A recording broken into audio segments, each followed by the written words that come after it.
bonsoir à toutes et à tous. Bienvenue dans le 20h de la GTV. Voici les titres.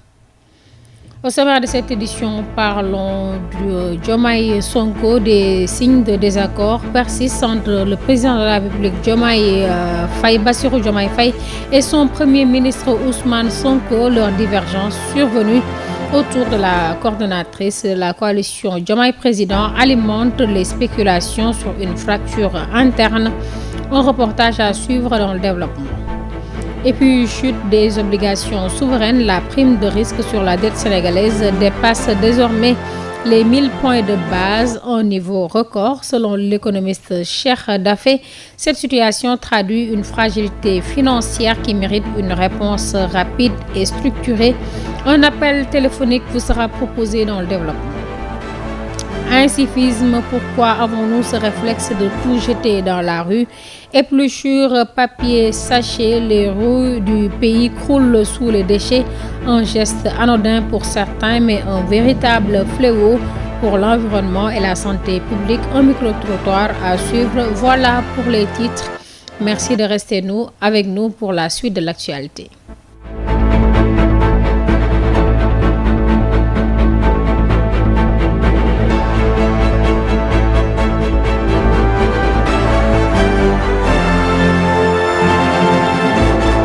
Annoncé en titre, les signes d'un désaccord profond se multiplient entre Ousmane Sonko et Bassirou Diomaye Diakhar Faye. Leur divergence sur la désignation de la coordonnatrice de la coalition Diomaye Président révèle des tensions internes qui inquiètent les observateurs de la scène politique. Un reportage réalisé par Abdoulaye Dieye.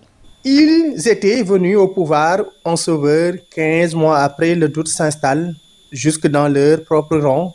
Leur désaccord autour de la coordinatrice de la coalition Diomaye Président en est la parfaite illustration. Maintenant, ça c'est une confrontation à distance, mais il y a un problème de fond. Le problème de fond, on ne l'a pas dit, ou en tout cas on ne l'a pas dit suffisamment.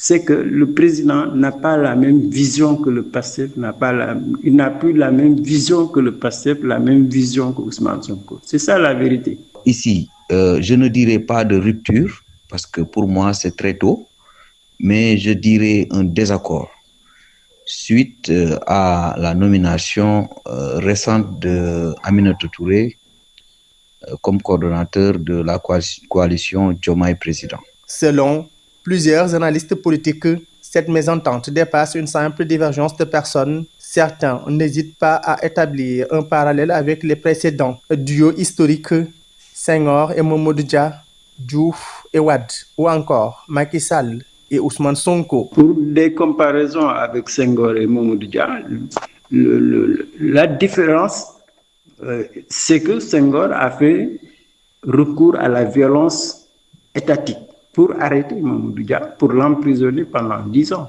Pour ce qui est de Diouf Wade, là, c'est deux adversaires. C'est le meilleur exemple, en tout cas depuis quelques années. Abdoulaye Wade s'est opposé pendant un demi-siècle contre le pouvoir de Abdou Diouf. Pour Macky et Sonko, c'est à peu près la même chose. Abdoulaye Wade s'est opposé pendant un demi-siècle.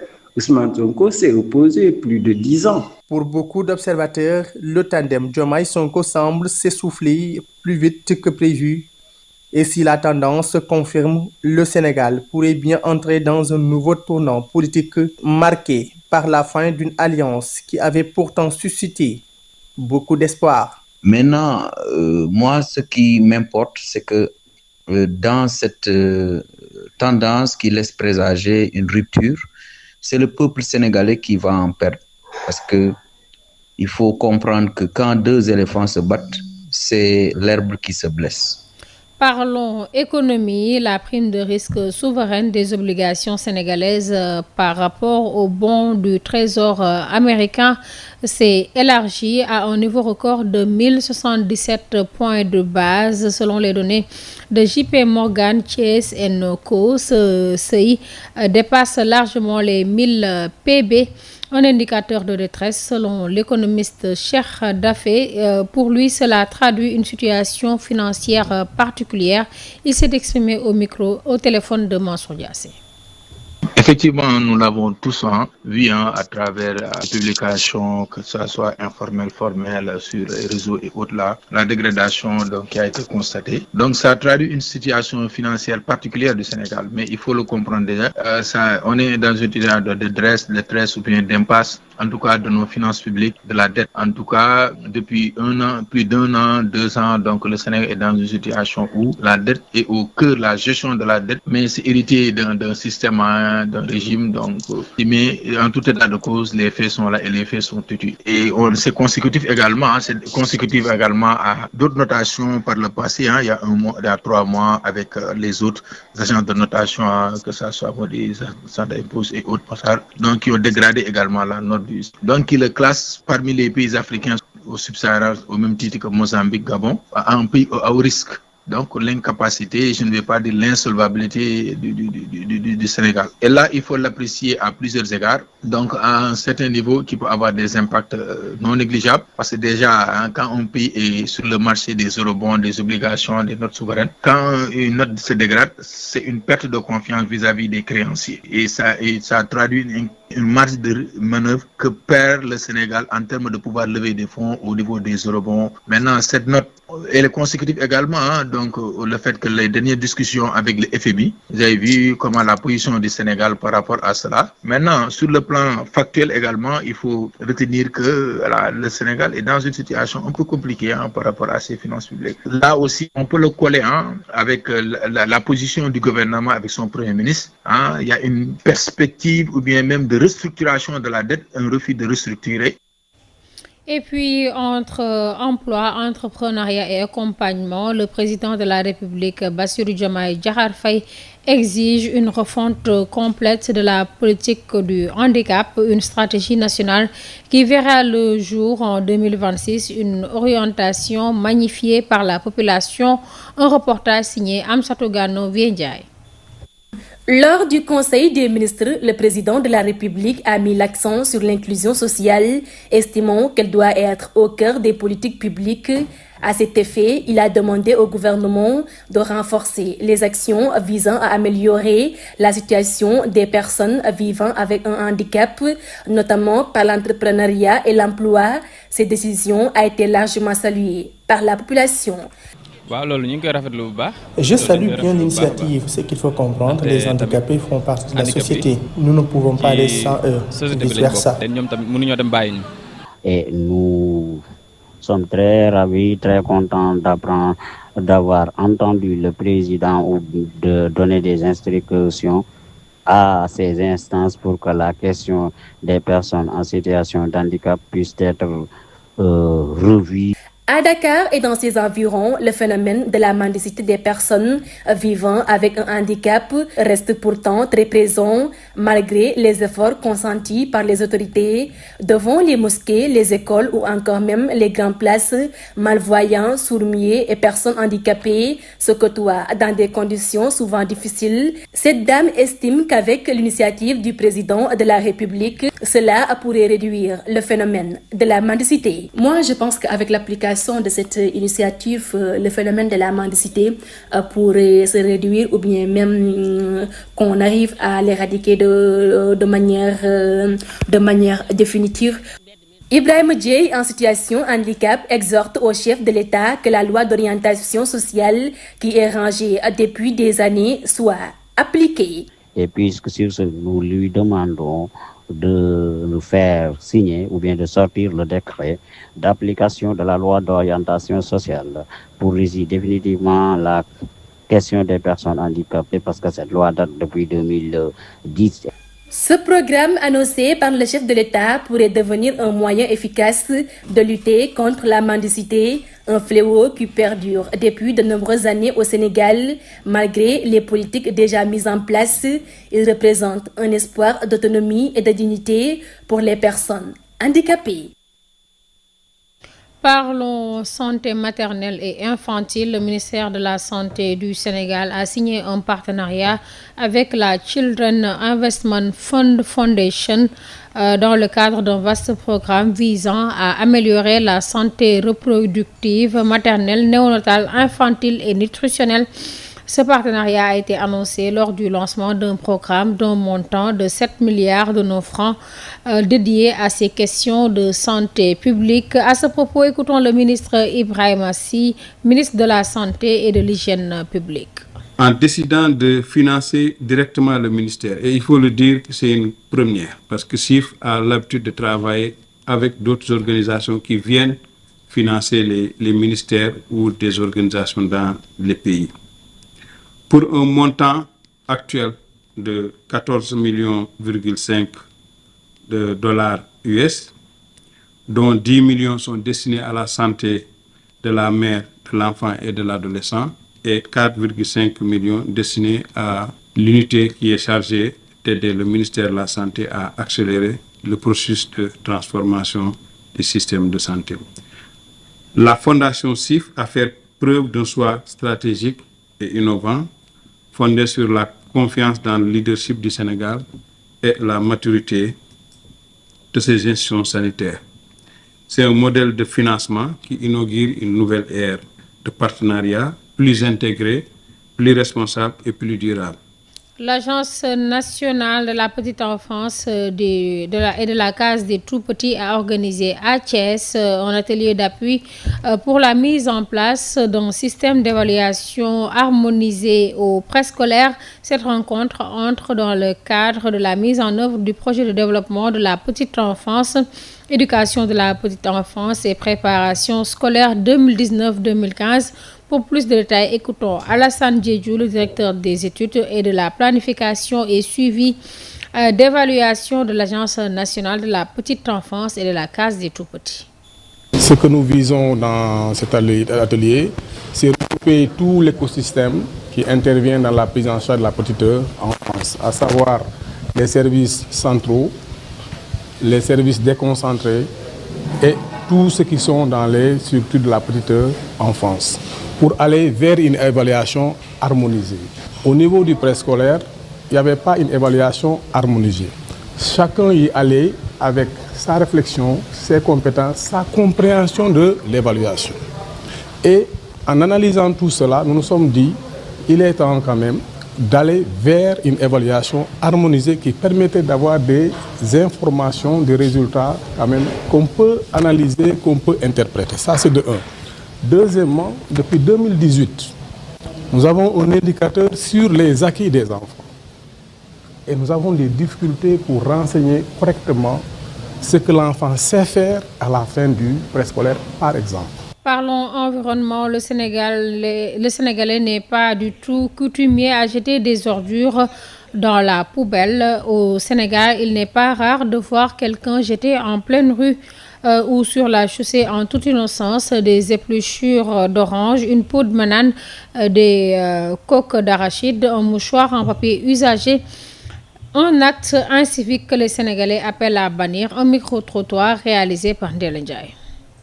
C'est quelque chose qui est très mauvais. Si je vois quelqu'un le faire, je lui dénonce et je lui demande d'arrêter de faire, puisque c'est pas une chose. Il faut être civilisé quand même. Il y a certaines de ces choses, on ne doit pas le faire dans la rue. C'est quelque chose d'inacceptable. Oui, c'est nos vieux comportements. Nous, on ne respecte pas la propreté. Vous voyez quelqu'un, il prend une tasse de café, il boit le café, il le jette. C'est pas du tout normal. C'est dans notre habitude et c'est une très très mauvaise habitude. Il y a parfois des boîtes à poubelle qui sont déposées. Certains parfois ils jettent parfois des tasses déjà utilisées, mais d'autres pas du tout. Et ça, c'est une très très mauvaise chose et c'est à bannir.